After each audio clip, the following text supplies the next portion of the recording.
Hi guys, Diana Plant here with Plant Nutrition. In this video, I wanted to talk to you guys about gluten, all about gluten. So 2 years ago, back in 2019, I did a research compilation on gluten.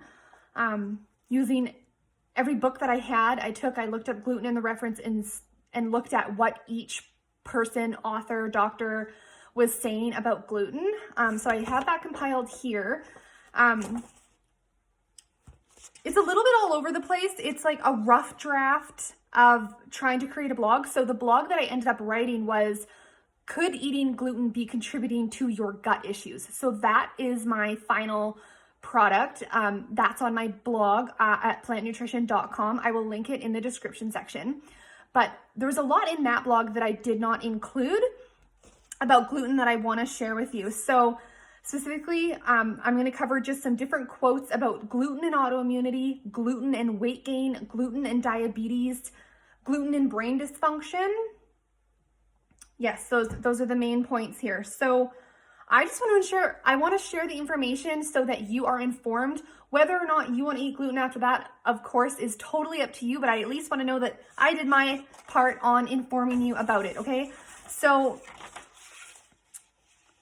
a lot of people think that if they don't have celiac disease, then gluten isn't an issue for them, and that is not true, okay?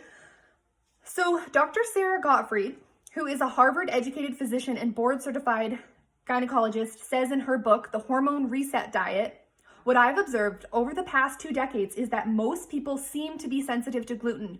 It's simply a matter of when this sensitivity rears its ugly head. She goes on to say later in the book that it turns out gluten is quite difficult to digest for the majority of people. You need special enzymes to break it down. Some experts believe that up to 80% of the population lacks sufficient enzymes needed to break down and assimilate gluten. Okay, Dr. Mark Hyman, in his book, The Ultra Mind Solution, he says that gluten is one common factor that can create so many illnesses and diseases it would be hard to count them all. A recent review paper in the New England Journal of Medicine listed 55 diseases that can be caused by eating gluten. These include many neurological and psychiatric diseases such as anxiety, depression, schizophrenia, dementia, migraines,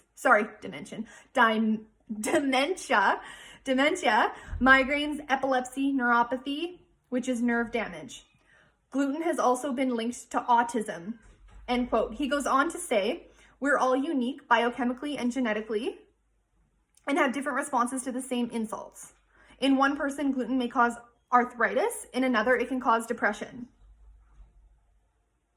In the book Clean Gut by medical doctor Alejandro Junger, Dr. Junger says, quote, most people do not fully understand how much gluten affects human health. The list of syndromes and diseases associated with gluten sensitivity is endless. It affects all the body systems. Gluten is associated with cancers of the mouth and throat, esophagus, small intestines, and lymph nodes. It's also associated with type 1 diabetes as well as thyroid disorders such as Hashimoto's. Very, very common, the link between gluten and Hashimoto's. Okay, Dr. Mark Hyman, in an additional book that he wrote, The Blood Sugar Solution, he says most doctors dismiss gluten sensitivity if you do not have a diagnosis of celiac disease, but new research proves them wrong. People can be gluten sensitive without having celiac disease or gluten antibodies and still have inflammation and many other symptoms. Board-certified neurologist Dr. David Perlmutter, in his book, Grain Brain, which, by the way, I've done a review on the book Grain Brain.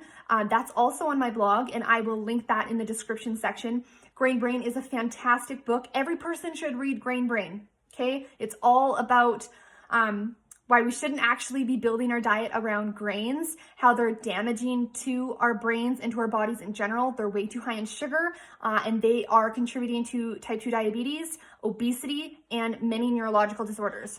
In a nutshell, that's about Grain Brain. So what he says, Dr. David Perlmutter says in his book, Grain Brain, the key to understanding gluten sensitivity is that it can involve any organ in the body, even if the small intestine is completely spared. Okay, I'm going to repeat it.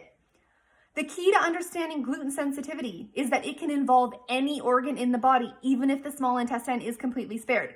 So while a person may not have celiac disease by definition, the rest of the body, including the brain, is at great risk if that individual is gluten sensitive.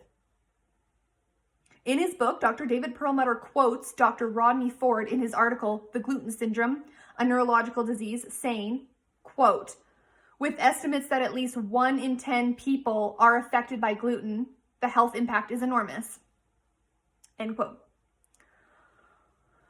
Okay, back to Dr. Mark Hyman. In another book, Eat Fat, Get Thin, he says, for millions of Americans and millions of the rest of humanity, gluten contributes to inflammation, autoimmunity, digestive disorders, mental illness, autism, depression, schizophrenia, obesity, heart disease, dementia, and cancer.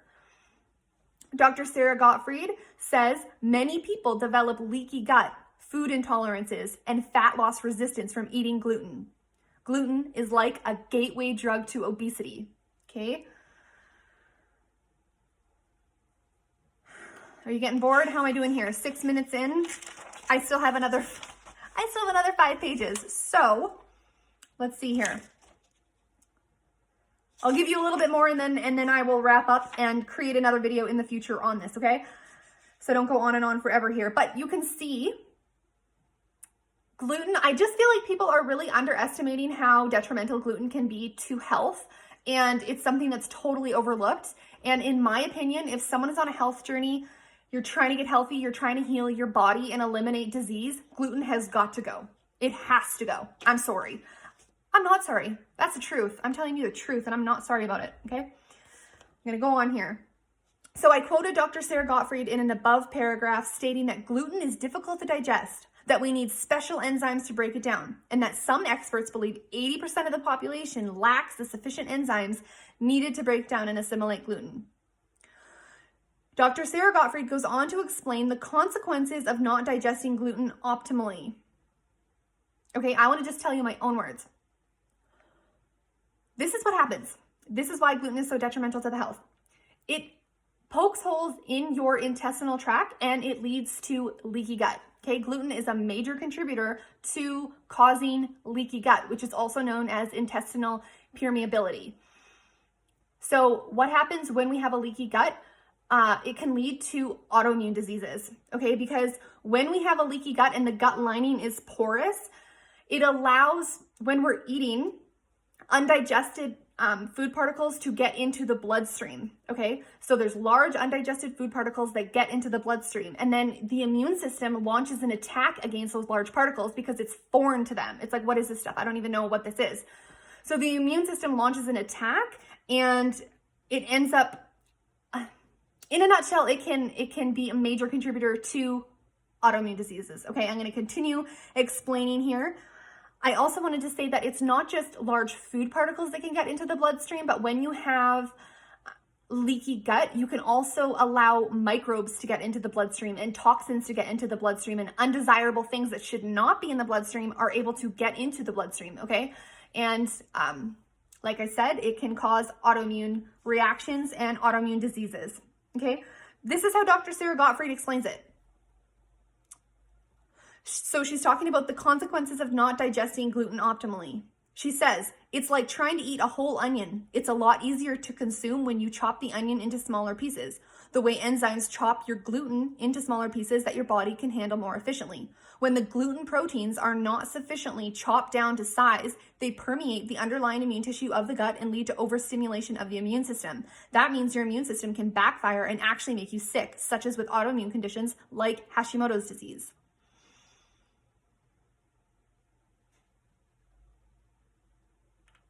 Dr. Mark Hyman, in his book, Eat Fat, Get Thin, he says that gluten is a common cause of food sensitivities and the resulting inflammation. Inflammation is the root cause of almost all chronic ailments and diseases, from asthma and allergies to heart disease, type 2 diabetes, and even cancer, depression, and autism. He says in the Ultramind solution that gluten can trigger a low-grade chronic immune response that inflames the brain and many other systems. He says in his book, Blood Sugar Solution, gluten also causes inflammation through a low-grade autoimmune reaction. In other words, your immune system creates low-level antibodies to gluten, but not full-blown celiac disease. Meaning, again, even if you don't have celiac disease, gluten can trigger a low-grade chronic immune response. Okay, I might be losing you here. That was a little much. So not only can gluten poke holes in the intestinal tract causing leaky gut, leading to leaky gut, the gluten itself, like I just said there, does not get digested optimally. Okay, so not only does it cause the leaky gut issue, but those undigested proteins get into the bloodstream and cause an immune reaction. Okay. I have quite a bit more on leaky gut, thyroid, and weight gain, and also brain dysfunction. I'm 10 minutes in here. I'm going to stop, and tomorrow I will hop on here and I will talk more about how gluten contributes to leaky gut a little bit more in depth with more quotes from Dr. David Perlmutter, Sara Gottfried, and Dr. William Davis in his book, Wheat Belly. And then from there, I will go on to talk about thyroid and weight gain and brain dysfunction, okay? I hope that you found that insightful. I hope it wasn't too overwhelming. I hope that you will research gluten and its effects on the human body. Okay, thank you for watching. Bye for now, and I'll see you in the next video.